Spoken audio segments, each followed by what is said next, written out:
Good morning, class 10. In today's class we are going to study about electric motor, or in electric motor we have to study DC motor. Actually this year generator has been removed from your syllabus and you have to study electric motor only. So first of all we must know that what an electric motor is. Actually electric motor is a device who converts electric energy into mechanical energy. Motors के बारे में आपने देखा होगा जितने भी machinery part हैं जो रोटेटिंग है, whether it is electric fan or the water pumping machine, submersible pump, cutting tools, grinder, mixie, hand blender, जितने भी रोटेटिंग टूल्स हैं उन सभी में एक ही डिवाइस कन्वर्ट होती है and that is electric motor. Now electric motors को हम कैटेगराइज कर सकते हैं into two parts, AC motor and DC motor. Last class में मैंने बताया था that electric current are of two types, one is alternating current and second is direct current. तो जो मोटर अल्टरनेटिंग करंट पर वर्क करेगी that is known as AC motor, और जो डायरेक्ट करंट पर वर्क करेगी that is known as DC motor. Okay, we have to study DC motor only. The main part in AC and DC motor is same, only functioning जो part है वो थोड़ा सा different है. Alternating जो current है वो उसका मैग्नीट्यूड और डायरेक्शन दोनों ही टाइम के साथ चेंज होते हैं, जबकि डीसी डायरेक्ट करंट का जो मैग्नीट्यूड है it remains constant. Domestic supply में जो करंट होती है दैट इज अल्टरनेटिंग करंट, जबकि सेल या बैटरी से हमें जो करंट मिलती है that is DC current. Okay, it is important to remember that all the electric appliances like fan, AC, cooler, washing machine, mixer and blender work on AC. इन सभी में एसी मोटर होती है. Okay, AC motor is installed in them. So first of all electric motor क्या है? Electric motor को हम electric energy supply करेंगे और वो इस इलेक्ट्रिक एनर्जी को मैकेनिकल एनर्जी में कन्वर्ट करेगा. Obviously it will have a certain working experience also. Working experience AC और डीसी मोटर दोनों में ही सेम है. The principle of working of a motor is when a coil carrying current is placed in a magnetic field, it experiences torque. Torque force का rotational effect है. हमने अभी एक topic study किया था, force on A current carrying conductor in magnetic field. आप एक current carrying conductor को जब आप मैग्नेटिक फील्ड में रखते हैं तो वो उस पर फोर्स लगता है और उस फोर्स के कारण वो मूव करता है. अगर इस कंडक्टर को अगर हम एक कॉइल की फॉर्म में ले लें तो उस कॉइल को एक एक्सिस के अबाउट अगर हम फिक्स कर दें तो वही कॉइल रोटेट करना स्टार्ट कर देती है. तो उस फोर्स का जो रोटेशनल इफेक्ट है that is known as torque. So when a coil carrying current is placed in magnetic field it experiences a torque. As a result of this torque coil begins to rotate, और इस torque के कारण coil rotate करना start कर देती है. Now in construction there are 5 parts: armature, field magnet, split rings. Split ring को हम कम्यूटेटर भी बोलते हैं. इन हर डिवाइस का कुछ ना कुछ वर्क है.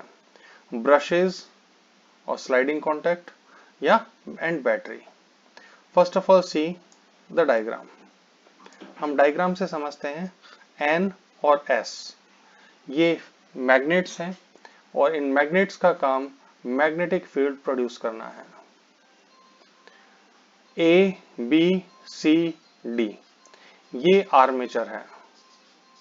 A B C D is the armature coil.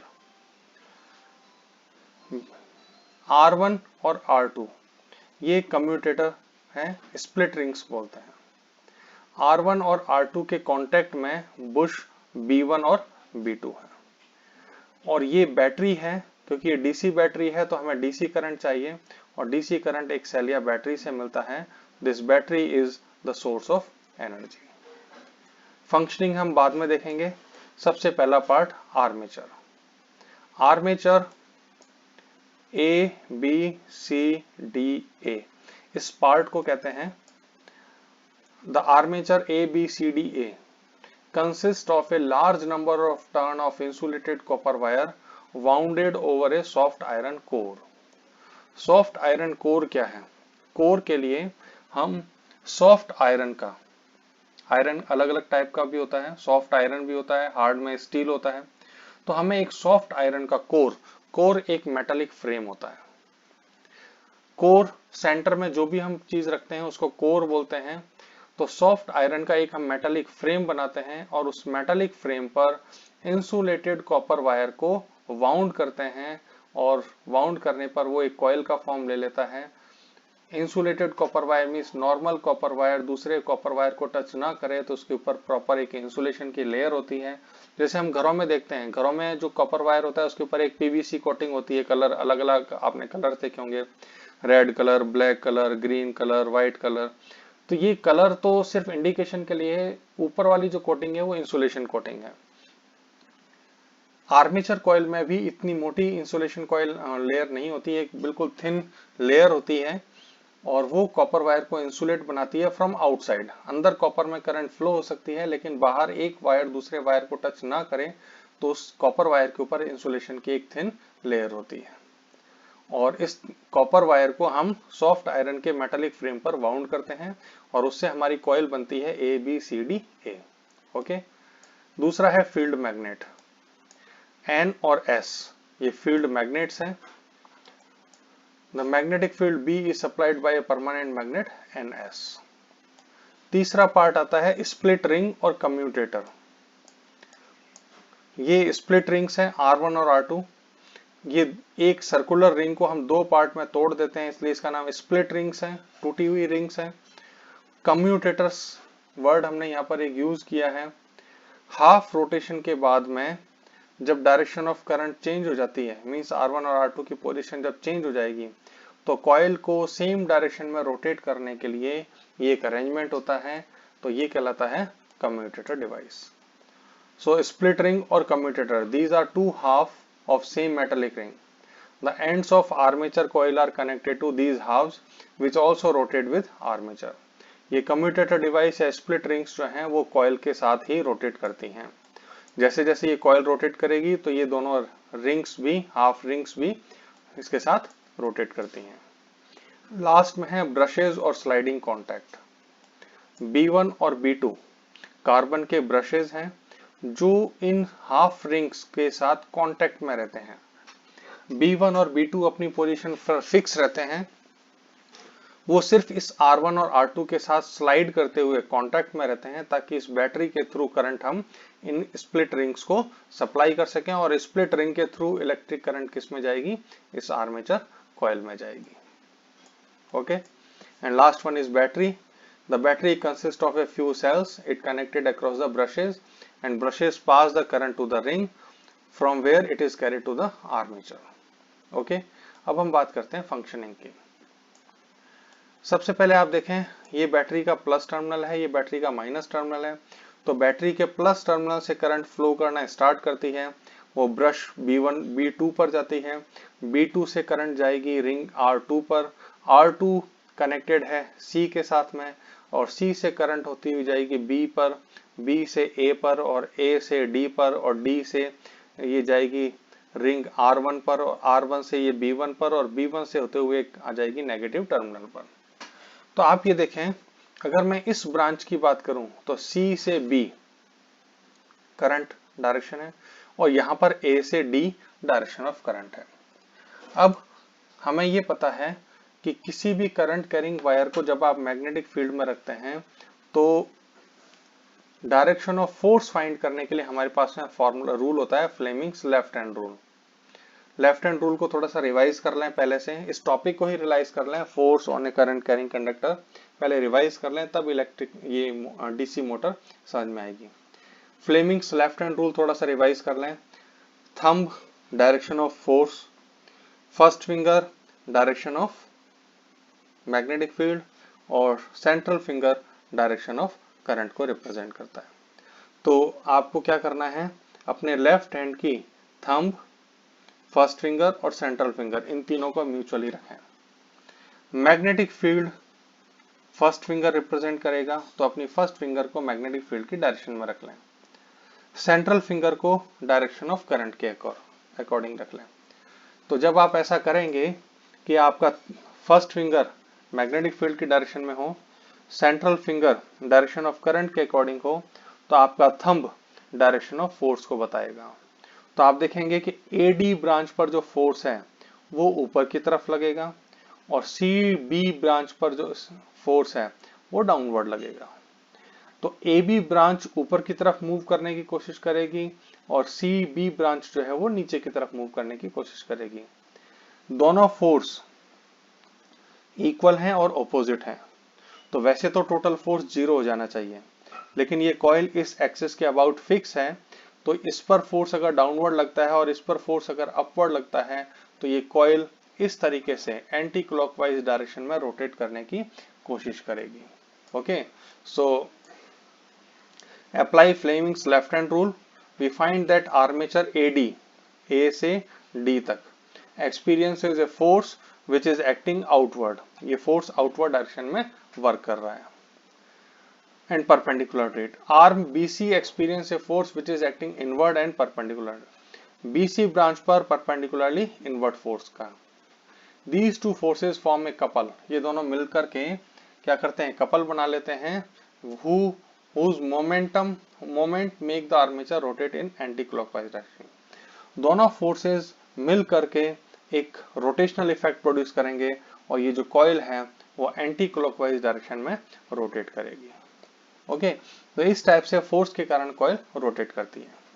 Half rotation के बाद क्या होगा, जब ये कॉइल रोटेट करते हुए यहाँ आ जाएगी तो जो ए डी साइड है वो तो यहाँ होगी और बी सी साइड यहाँ होगी। देखिए हाफ रोटेशन के बाद में ये ए डी साइड है और ये बी सी साइड है। ए डी साइड की रिंग R1 थी, बी सी साइड की रिंग R2 है, रिंग भी इन्हीं के साथ रोटेट करते हैं, तो यहाँ R1 और R2 थे, रोटेशन के बाद में यहाँ R2 हो जाएगा और यहाँ R1 हो जाएगा। ओके, तो ये जो कनेक्शंस थे वो इंटरचेंज हो जाते हैं और इंटरचेंज करने का मेन कॉज क्या है कि बैटरी के अंदर डायरेक्शन ऑफ करंट नहीं बदलती है, तो यहाँ फोर्स सेम डायरेक्शन में ही लगे, तो उसके लिए हमें यहाँ कनेक्शन इंटरचेंज करने पड़ते हैं और इसीलिए इस डिवाइस को हम क्या बोलते हैं, कम्यूटेटर डिवाइस। तो R1 के साथ में B2 कांटेक्ट हो जाता है और R2 के साथ में B1। यहाँ देखें R2 के साथ B2 था, R1 के साथ B1 था, हाफ रोटेशन के बाद पोजीशन चेंज हो गई, B1 B2 अपनी जगह पर फिक्स हैं, लेकिन R1 और R2 रोटेशन के कारण इंटरचेंज हो जाते हैं, तो B2 के साथ R1 कांटेक्ट में आ जाता है और B1 के साथ R2। अगेन बैटरी के प्लस टर्मिनल से करंट B2 पर जाएगी, but now it will go to R1 और R1 की करंट D से A की तरफ जाएगी। देखें जब C से B की तरफ जा रही थी तो इनवर्ड फोर्स लग रहा था, इस पर आउटवर्ड फोर्स लगेगा और इसके कारण अगेन कॉइल क्या होगी, एंटी क्लॉकवाइज रोटेट करेगी। हाफ रोटेशन के बाद फिर यही पोजीशन आएगी और इस तरीके से ये कॉइल लगातार एक ही डायरेक्शन में रोटेट करती है। तो हाफ रोटेशन के बाद में कॉइल सेम डायरेक्शन में रोटेट करे, इसके लिए हमें करंट की डायरेक्शन को चेंज करना पड़ता है।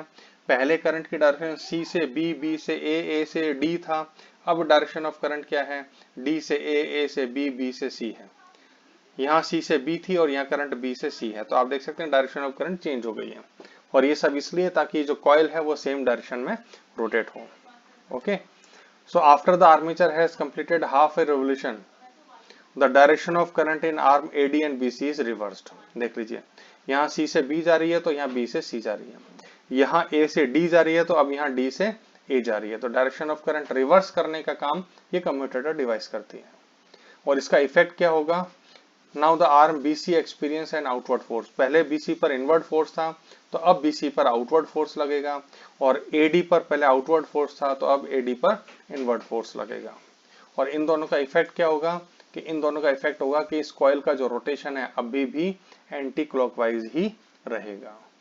तो इस टाइप से ये जो कॉइल है वो लगातार एक ही डायरेक्शन में रोटेट करेगी और इस टाइप से ये DC मोटर वर्क करती है। So this is all about electric motor. ये इलेक्ट्रिक मोटर क्या है, ये उसका प्रिंसिपल, ये कंस्ट्रक्शन और ये वर्किंग। वर्किंग में आपको ये दो डायग्राम्स बनाने कंपलसरी है। ओके, एग्जाम में जरूरी नहीं है कि ये पूरा पोर्शन एक साथ पूछा जाए, ये अलग अलग पार्ट पूछे जा सकते हैं, आपसे सिर्फ वर्किंग और डायग्राम पूछा जा सकता है। आपको इनको लेबल करना कंपलसरी है। अभी हमने यहाँ पर ये सभी यहाँ मार्क किए हैं, आपको यही चीजें यहाँ भी मार्क करनी है। N और S फील्ड मैग्नेट्स हैं, R1 R2 कम्यूटेटर रिंग्स हैं, B1 और B2 कार्बन ब्रशेज हैं एंड ABCD आर्मेचर कॉइल हैं, और ये एक बैटरी है।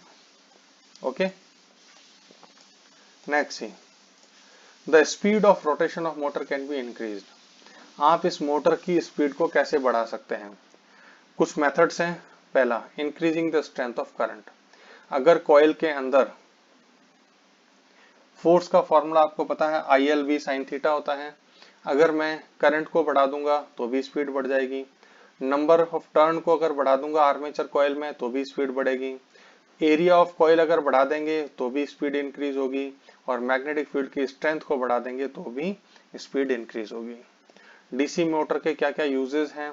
These are used in electric fan, exhaust, ceiling fan और table for cooling and ventilation. These are used for pumping water. Water की जो सबमर्सिबल मोटर होती है या वाटर को पंप करने के लिए जो मोटर होती है उसमें डीसी मोटर का ही यूज किया जाता है। नॉट डीसी मोटर, लेकिन मोटर का ही यूज किया जाता है। हाँ, कूलर में जो पंपिंग मोटर होती है वो भी एसी मोटर है। डीसी मोटर जनरली पंपिंग में काम नहीं आते। Big DC motor are used for running tram और कार। आपके जितने भी मेट्रोज हैं, बहुत सारी इलेक्ट्रिक ट्रेन्स हैं, इनमें डीसी मोटर्स का यूज होता है। Small DC motors are used in various toys. Toys में डीसी मोटर्स का यूज किया जाता है। So these are applications of DC motors. Exhaust, ceiling fan और टेबल, इनमें डीसी और एसी दोनों ही मोटर्स का यूज किया जाता है। So this is all last topic of this chapter, electric motor. That's all for today. Have a good day.